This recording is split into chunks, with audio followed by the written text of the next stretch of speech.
മിശിഹായിൽ പ്രിയപ്പെട്ട സഹോദരരെ, വിശുദ്ധ ഗ്രന്ഥം വായിക്കുമ്പോൾ നമുക്ക് മനസ്സിലാക്കാൻ സാധിക്കും, യേശു ജീവിച്ചിരുന്ന കാലഘട്ടത്തിൽ ഫരീസിയരും പ്രമാണികളും പുരോഹിതരും യേശുവിനെ പലധികം കുറ്റാരോപണം നടത്തിയിരുന്നു. എന്തുകൊണ്ടാണ് കുറ്റാരോപണം നടത്തിയിരുന്നത്? അവരെ തന്നെ വിജ്ഞാനികളും വിവേകമുള്ളവരും ബുദ്ധിമാന്മാരുമായിട്ട് കരുതിയിരുന്നു.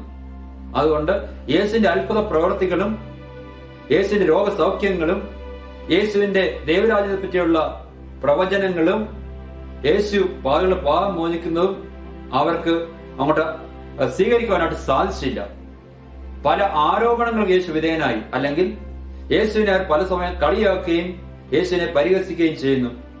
അവർ യേശു ചോദിക്കുന്നുണ്ട്, നീ മോശയെക്കാളും അബ്രഹാത്തെക്കാളും വലിയവനാണോ എന്ന് ചോദിച്ച് കളിയാക്കുന്നുണ്ട്. പിന്നെ പറയുന്നുണ്ട്, യേശു ഭോജനപ്രിയനും പാപികളുടെയും ചുങ്കക്കാരുടെയും കൂടെ വസിക്കുന്നവനാണ് എന്ന ആരോപണം നടത്തുന്നുണ്ട്. പിന്നെ പറയുന്നുണ്ട്, പാവം മോചിക്കുവാനായിട്ടുള്ള യേശുവിന്റെ അധികാരം ആരാണ് നിനക്ക് അധികാരം തന്നതെന്ന്. അങ്ങനെ പലധികം ആരോപണങ്ങൾക്ക് യേശു വിധേയനായി. യേശുവിനെ കുറ്റപ്പെടുത്തി വിമർശിച്ചു. അതിന്റെ പരിണത ഫലം എന്താണെന്ന് നാം കാണുന്നത്. എന്താണ് സംഭവിച്ചത്? അവർ ദൈവരാജ്യത്തെ തള്ളിക്കളഞ്ഞു. കാരണം അവർക്ക് യേശുവിനെ രക്ഷകനായിട്ട് സ്വീകരിക്കാനായിട്ട് സാധിച്ചില്ല. അവരെ തന്നെ യേശുവിനേക്കാളും വലിയവരായി അവര് സ്വീകരിക്കുകയും അല്ലെങ്കിൽ അവർ യേശുവിനേക്കാൾ വിജ്ഞാനം വിവേകം ഉണ്ടെന്ന് അവർ ധരിക്കുകയും ചെയ്യുന്നു. അപ്പോൾ നമുക്ക് കാണാൻ സാധിക്കും, യേശു രക്ഷകനാണെന്നും യേശു ശാന്തശീലനും വിനീത ഹൃദയനുമാണെന്ന് മനസ്സിലാക്കാനുള്ള വസ്തുത അവർക്ക് കഴിയാതെ പോയി. അപ്പോൾ അതേപറ്റിയാണ് ഇന്ന് നാം ധ്യാനിക്കുന്നത്. പുറപ്പാടിന്റെ പുസ്തകം 33-ാം അധ്യായം 12 മുതൽ 17 വരെയുള്ള വചനങ്ങളിൽ നാം കാണുന്നത് മോശയുടെ പ്രാർത്ഥനയാണ്. മോശ എന്താണ് ദൈവത്തെ പ്രാർത്ഥിക്കുന്നത്?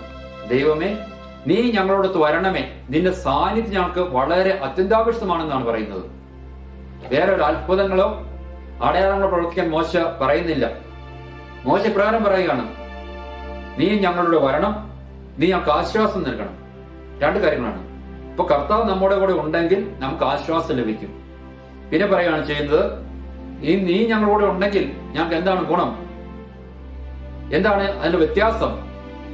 മോശ പറയാണ്, കർത്താവ് നീ ഞങ്ങളുടെ ഉണ്ടെങ്കിൽ നിന്റെ പ്രസൻസ് അല്ലെങ്കിൽ നിന്റെ സാന്നിധ്യം ഞങ്ങളെ ഈ ഭൂമുഖത്തിൽ എല്ലാ ജനതകളെക്കാളും വ്യത്യസ്തരാക്കുമെന്ന്. ഈ ഭൂമുഖത്ത് എത്രയധികം ജനങ്ങൾ വസിക്കുന്നുണ്ടോ അവരെക്കാളൊക്കെ വ്യത്യസ്തരാക്കി ഞങ്ങൾ. എന്താണ് അതിന് കാരണം? ഞങ്ങളെ നയിക്കുന്നത് ഒരു നേതാവല്ല, ഒരു പ്രവാചകനല്ല, ഒരു പുരോഹിതനല്ല, മറിച്ച് സൈന്യങ്ങളുടെ കർത്താവായ ദൈവമാണ്. അപ്പോൾ ആ ദൈവം ഞങ്ങളെ നയിക്കുമ്പോൾ, ഞങ്ങൾ മുന്നോട്ട് പോകുമ്പോൾ എല്ലാ പ്രതിബന്ധങ്ങളെയും എല്ലാ പ്രശ്നങ്ങളെയും എല്ലാ ബുദ്ധിമുട്ടും നേരിടാൻ കഴിയും. അങ്ങനെ മറ്റുള്ളവർക്ക് മനസ്സിലാകും ഇത് ദൈവത്തിന്റെ തെരഞ്ഞെടുക്കപ്പെട്ട ജനമാണെന്ന്. അപ്പൊ ഞങ്ങൾ മറ്റുള്ള ഭൂമുഖ സകല ജനതകളെക്കാളും വ്യത്യസ്തരായിരിക്കും. എത്ര ഉജ്ജ്വലമായ വചനമാണ് വിശാൽ പ്രിയപ്പെട്ട സഹോദരൻ ദൈവം നമുക്ക് നൽകുന്നത്. നാം മറ്റുള്ളവരിൽ നിന്ന് നമ്മളെ വ്യത്യസ്തമാക്കുന്ന എന്താണ്? നമ്മുടെ പഠിത്തമോ കുടുംബ മഹിമയോ ധനമോ ഒന്നുമല്ല, ദൈവത്തിന്റെ സാന്നിധ്യമാണ്, ദൈവത്തിന്റെ സാമീപ്യമാണ്. ആ ദൈവത്തിന്റെ സാന്നിധ്യം നമ്മളിൽ ഉണ്ടെങ്കിൽ, നമ്മുടെ കുടുംബങ്ങളിൽ ഉണ്ടെങ്കിൽ, നാം ഈ ഭൂമുഖത്തുള്ള മറ്റുള്ള എല്ലാ ജനതകളെക്കാളും വ്യത്യസ്തരായിരിക്കും. കാരണം ദൈവമായിരിക്കും നമ്മളെ എപ്പോഴും നയിക്കുന്നത്. ജെറമ്യാ പ്രവാചകന്റെ പുസ്തകം 20-ാം അധ്യായം 7 മുതൽ 13 വരെയുള്ള വചനങ്ങളിൽ നാം വീണ്ടും കാണുന്ന വിജയം നൽകുന്ന കർത്താവിനെ പറ്റിയാണ്. ജെറമ്യാ പ്രവാചകൻ പറയുകയാണ്, ഞാൻ ദൈവത്തിന്റെ വചനം പ്രഘോഷിച്ചു, ദൈവരാജ്യത്തെ വേണ്ടി പ്രസംഗിച്ചു, പശ്ചാത്തലത്തിൽ പ്രസംഗിച്ചു, ദൈവകൽപ്പന അനുസരിക്കേണ്ടതിന്റെ ആവശ്യത്തെ അവരെ പഠിപ്പിച്ചു. എന്നാൽ എല്ലാവരും എന്നെ പരിഹസിച്ചു. ഒരു പരാതിയുമായിട്ടാണ് ജെറമ്യാ പ്രവാചകൻ കർത്താവിന്റെ സന്നിധിയിലേക്ക് പോകുന്നത്. ജെറമ്യാ കർത്താവിന് പറയുകയാണ്, എല്ലാവരും എന്നെ അപഹസിക്കുന്നു, ഞാൻ പരിഹാര പാത്രമായി, എന്നാൽ കർത്താവിന്റെ പക്ഷത്തുണ്ട്, അതുകൊണ്ട് ഞാൻ വിജയിക്കും. നമ്മുടെ ജീവിതത്തിലെ ബുദ്ധിമുട്ടുകളിലും പ്രയാസങ്ങളിലും നാം പരാതികളോട് കർത്താവിന്റെ അടുത്ത് പോകുമ്പോൾ എന്താണ് നാം പറയേണ്ടത്? ഈ ഭൂമത്തിൽ ജീവിക്കുന്നിടത്തോളം കാലം നമുക്ക് ഒത്തിരിയധികം ബുദ്ധിമുട്ടും പ്രയാസം നേരിടേണ്ടി വരും. എന്നാൽ കർത്താവിന്റെ പക്ഷത്തുണ്ടെങ്കിൽ ഞാൻ വിജയിക്കും. അത് തന്നെയാണ് മോശയും പറയുന്നത്. മോശ, നീ ഞങ്ങളുടെ കൂടെ ഉണ്ടെങ്കിൽ ഞങ്ങൾ വിജയിക്കും, ഞങ്ങൾ വ്യത്യസ്തരായിരിക്കും, ഞങ്ങൾക്ക് യാതൊരുവിധ ബുദ്ധിമുട്ടും ഉണ്ടാകില്ല, കാരണം നീയാണ് ഞങ്ങളെ നയിക്കുന്നത് എന്ന് പറഞ്ഞതുപോലെ ജെറമ്യാ പ്രവാചകൻ പറയുകയാണ്, കർത്താവിന്റെ പക്ഷത്തിലുണ്ടെങ്കിൽ ഞാൻ വിജയിക്കും, ആരെനിക്ക് എതിരായിട്ട് നിൽക്കുമെന്ന്. അപ്പോൾ ആ വിശ്വാസത്തിൽ ഉറച്ചു ജീവിക്കാനായിട്ട് നമുക്ക് പരിശ്രമിക്കാം. വിശുദ്ധ പൗലോസ്ലീഹ കൊരിന്ത്യർക്ക് എഴുതിയ 2-ാം ലേഖനം 1-ാം അധ്യായം 3 മുതൽ 7 വരെയുള്ള വചനങ്ങൾ നാം കാണുന്നത് കർത്താവ് എന്നുള്ള സമാധാനത്തെ പറ്റിയാണ്. പൗലോസ്ലീഹ പറയുകയാണ് ചെയ്യുന്നത്, നമ്മുടെ ബുദ്ധിമുട്ടുകളിലും പ്രയാസങ്ങളിലും എല്ലാം കർത്താവ് നമ്മളെ സമാശ്വസിപ്പിക്കുന്നു. ചിലപ്പോൾ ഈ വചനം കേൾക്കുമ്പോൾ നമുക്ക് ആശ്ചര്യമുണ്ടാകാം, നാം അത്ഭുതപ്പെടാം. എങ്ങനെയാണ് എന്റെ ബുദ്ധിമുട്ടുകളിൽ, എന്റെ പ്രയാസങ്ങളിൽ എനിക്ക് സമാശ്വാസം കർത്താവ് നൽകുന്നത്? എങ്ങനെയാണ് എനിക്ക് കർത്താവ് സമാധാനം നൽകുന്നത്? എങ്ങനെയാണ് കർത്താവിന്റെ സ്നേഹം എനിക്ക് അനുഭവിക്കാൻ സാധിക്കുന്നത്? പൗലോസ് പറയുകയാണ് ചെയ്യുന്നത്, ദൈവം ഞങ്ങൾക്ക് സമാശ്വാസം നൽകുന്നു. നിങ്ങൾ ക്ലേശങ്ങൾ അനുഭവിക്കുന്നു, എന്നാൽ ആ ക്ലേശങ്ങളിലൂടെ നിങ്ങൾക്ക് എന്താണ് ലഭിക്കുന്നത്? സമാധാനവും രക്ഷയുമാണ് ദൈവം നൽകുന്നത്. അപ്പോൾ ആ കർത്താവിന്റെ സമാധാനം നമ്മളിൽ ഉണ്ടെങ്കിൽ എല്ലാ പ്രയാസങ്ങളും വിഷയാൽ പ്രിയപ്പെട്ട സഹോദരരെ തരണം ചെയ്യുവാനായിട്ട്, അതിജീവിക്കുവാനായിട്ട് നമുക്ക് സാധിക്കും. കാരണം അത് രക്ഷയുടെ മാർഗത്തിലേക്കുള്ള ഒരു വഴിയാണ്. മത്തായിയുടെ സുവിശേഷം 11-ാം അധ്യായം 25 മുതൽ 30 വരെയുള്ള വചനങ്ങളിൽ നാം വീണ്ടും കാണുന്നത് സമാശ്വാസം നൽകുന്ന യേശുവിനെ പറ്റിയാണ്. ശക്തി നൽകുന്ന, അനുഗ്രഹം നൽകുന്ന യേശുവിനെ പറ്റിയാണ്.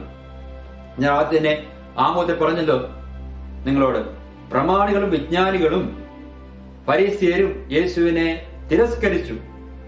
യേശു കുറ്റങ്ങൾ ആരോപിച്ചു. എന്താണ് കാരണം? യേശു വിജ്ഞാനവും അറിവുമില്ല എന്നുള്ള വലിയ ആരോപണമാണ് നടത്തുക. യേശു പാപികളോട് നടക്കുന്നു, യേശു രോഗങ്ങൾ സൗഖ്യമാക്കുന്നു, ഇതൊന്നും യേശു ചെയ്യാൻ കഴിവില്ലെന്നും, യേശു അബ്രാഹത്തേക്കാളും മോശകളും വലിയവനല്ല എന്നും, ബോധനപ്രിയനാണെന്നൊക്കെ ഒത്തിരി കുറ്റാരോപണം നടത്തി. അതുകൊണ്ട് യേശു എന്താണ് പറയുന്നത്? അവർ ദൈവരാജ്യത്തെ തള്ളിക്കളഞ്ഞു. യേശു എന്താണ് പറഞ്ഞു? ദൈവരാജ്യത്തിന്റെ രഹസ്യങ്ങൾ ശിശുക്കൾക്ക് വെളിപ്പെടുത്തി കൊടുത്തിരിക്കുന്നു. ഇന്ന് സുവിശേഷ ഭാഗത്തിന്റെ പ്രധാന ഭാഗം അതാണ്. ദൈവരാജ്യത്തിന്റെ രഹസ്യങ്ങൾ ശിശുക്കൾക്കാണ് ദൈവം വെളിപ്പെടുത്തി കൊടുത്തത്. ഇതുപോലെ നാം ഓരോരുത്തരും വിജ്ഞാനികളും വിവേകമുള്ളവരും യേശുവിനേക്കാൾ കൂടുതൽ ബുദ്ധിമാന്മാരും അഹങ്കാരികളുമായി യേശുവിനെ തിരസ്കരിക്കുമ്പോൾ നാം ഓർക്കുക, നാം ഓരോരുത്തരും അറിഞ്ഞോ അറിയാതെയോ ദൈവരാജ്യം തള്ളിക്കളയുകയാണ് ചെയ്യുന്നത്. അപ്പോൾ ഇന്ന് സുവിശേഷം കേൾക്കുമ്പോൾ, ഇന്ന് തിരുവചനം ശ്രമിക്കുമ്പോൾ നാം ആദ്യം ചിന്തിക്കുന്നത് എന്താണ്? യേശു ശാന്തശീലനും വിനീത ഹൃദയമുള്ളവനുമാണ്. അപ്പോൾ ആ യേശുവിനെ മനസ്സിലാക്കണമെങ്കിൽ, ആ യേശുവിനെ ആശ്രയിക്കണമെങ്കിൽ, ആ യേശുവിന്റെ രക്ഷ പ്രാപിക്കണമെങ്കിൽ, ആ യേശുവിന്റെ സ്നേഹം അനുഭവിക്കണമെങ്കിൽ, ആ യേശുവിന്റെ വിശ്വാസം ഉറപ്പിക്കണമെങ്കിൽ ഞാനും ശാന്തശീലനും വിനീതനുമായിരിക്കണം. അറിവും വിദ്യാഭ്യാസവും വിജ്ഞാനവും വിവേകവും ഒക്കെ മാറ്റിവെച്ച് എളിമയോടെ ക്ഷമയോടെ യേശുവിന്റെ അടുത്തേക്ക് വരുമ്പോൾ നമുക്ക് സമാധാനം ലഭിക്കും. അതുകൊണ്ടാണ് യേശു പറയുന്നത്, അധ്വാനിക്കുന്നവരും ഭാരം വഹിക്കുന്നവർ നിങ്ങൾ എല്ലാവരും എന്റെ അടുക്കൽ വരും, ഞാൻ നിങ്ങളെ ആശ്വസിപ്പിക്കാം. നമ്മുടെ ബുദ്ധിമുട്ടുകളും പ്രയാസങ്ങളും യേശു സമർപ്പിക്കാം. കാരണം യേശു നമുക്ക് സമാധാനം നൽകുന്നവനാണ്. യേശു നമ്മുടെ ദുഃഖങ്ങളിൽ നമ്മളെ സമാശ്വസിപ്പിക്കുന്നവനാണ്. യേശു മുഖേന നമുക്ക് രക്ഷ ലഭിക്കുന്നു. നമുക്ക് പ്രാർത്ഥിക്കാം. പിതാവായ ദൈവമേ, ഇന്നത്തെ വചനത്തിന് ഞങ്ങൾ നന്ദി പറയുന്നു. ഞങ്ങളുടെ പുത്രനായ യേശു ഞങ്ങളുടെ രക്ഷകൻ, സമാശ്വാസം നൽകുന്നവനും സമാധാനം നൽകുന്നവനുമാണ്. ഞങ്ങളുടെ ബുദ്ധിമുട്ട് പ്രയാസം സർവീസ് പ്രാർത്ഥിക്കുന്നു. മോശയെ പോലെ മോശ എന്താണ് പറഞ്ഞത്? നീ ഞങ്ങളോട് ഉണ്ടായിരിക്കണമേ, നിന്റെ സാന്നിധ്യം സാമീപ്യം എപ്പോഴും ഞങ്ങൾ ഉണ്ടായിരിക്കണമേ. അങ്ങനെ പോകുമ്പോൾ ജനങ്ങളെല്ലാം മനസ്സിലാക്കും ഞങ്ങൾ വ്യത്യസ്തരാണ്, കർത്താവാണ് ഞങ്ങളെ നയിക്കുന്നതെന്ന്. ഞങ്ങളെ ഓരോരുത്തരും നയിക്കണമേ യേശുവേ. വിനീത ഹൃദയത്തോടെ എളിമയോടെ ശാന്തശീലരായി ഞങ്ങളുടെ പക്കലേക്ക് കടന്നു വരുവാനും ഞങ്ങളെ സഹായിക്കണമേ. ജെറമിയ പ്രവാചകൻ ഞങ്ങളോട് പറഞ്ഞല്ലോ, അങ്ങ് ഞങ്ങളുടെ പക്ഷത്തുണ്ടെങ്കിൽ എപ്പോഴും ഞങ്ങൾ വിജയിക്കും. ഞങ്ങളെ ഓരോരുത്തരെയും അങ്ങനെ കരുണ സമർപ്പിച്ച് പ്രാർത്ഥിക്കുന്നു. നമ്മുടെ കർത്താവ് മിശിഹായുടെ കൃപയും പിതാവായ ദൈവത്തിന്റെ സ്നേഹവും പരിശുദ്ധാത്മാവിന്റെ സഹവാസവും നാം എല്ലാവരും ഉണ്ടായിരിക്കട്ടെ. ആമേൻ.